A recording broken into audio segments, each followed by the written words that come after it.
नमस्कार yoga for everyone channel को आपण मानक समस्त को स्वागत करुँचे मु संगीता। आज मु आपण मानक एमती एक आसन शिखेबी जहाँकि वर्तमान समस्त निहाती दरकार पड़ुची कहीं आपण मान तो समस्त जानिथिबे वर्तमान खाइबा पीबार टाइम टेबल ठीक न रहिबा जगु एवं एम्प्टी स्टोमक रो अधिक समय बा उपवास रहिबा द्वारा आमर वर्तमान आम समस्त गैस्ट्रिक भली समस्यार सम्मुखीन होउचंती। गैस्ट्रिक पई आम समस्ते बहुत किसी टैबलेट आनी खाउचंती किंतु यह टैबलेट द्वारा यार परमानेंट क्योर हो पारु नाही। सेतिपई मु आपण मानकु आज एक आसन शिखेबी जार नाम होजी पवन मुक्त आसन। एई आसन द्वारा आमे गैस्ट्रिक भली समस्या मुक्ति पाई परिबा जदि आमे नियमित ए अभ्यास करूचंती। नियमित आमे सकाल टाइम रे जदि एम्प्टी स्टोमक रे केन जदि नियमित भाबे ए आसन को अभ्यास करूचंती ताले आमे गैस्ट्रिक भली समस्या मुक्ति पाई परिबा। आसंतु प्रथमे आमे जानिबा पवन मुक्त आसन करिवार सठिक प्रक्रिया। पवन मुक्त आसन करबा पई हेले प्रथमे तो हमकु लंब होइकिना शवासन ने सोई जिबाकु पड़िबो।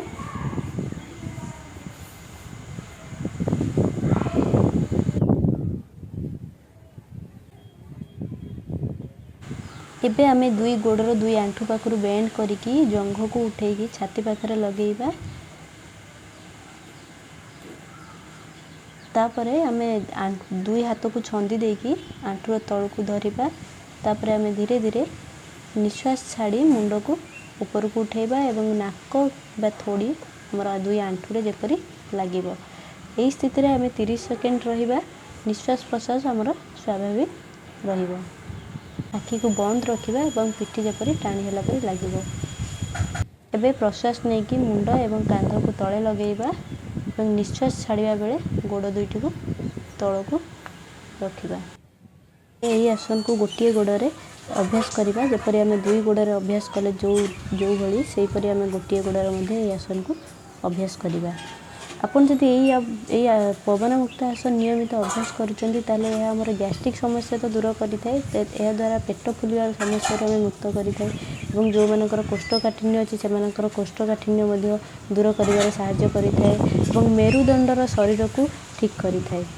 जो मानकर पिठी जंत्रणा अछि बा स्टोमक एंजाइटी अछि से माने ए आसन को अवॉइड करंतु। से मान ए आसन करंतु नै नले अन्य माने समस्त ए आसन करि परिबे। एई आसन करिया परे किछि समय शवासन ने रहिला परे हमर रक्त संचालन वृद्धि करे। आशा करूछि वीडियोटी आपनकर उपकार निश्चय आसीबो। आपनको जदि वीडियोटी भलो लागि ता लाइक करंतु शेयर करंतु। जदि ए पर्यंत चैनल को सब्सक्राइब करनाती ता सब्सक्राइब कर दियंतु। Thank you.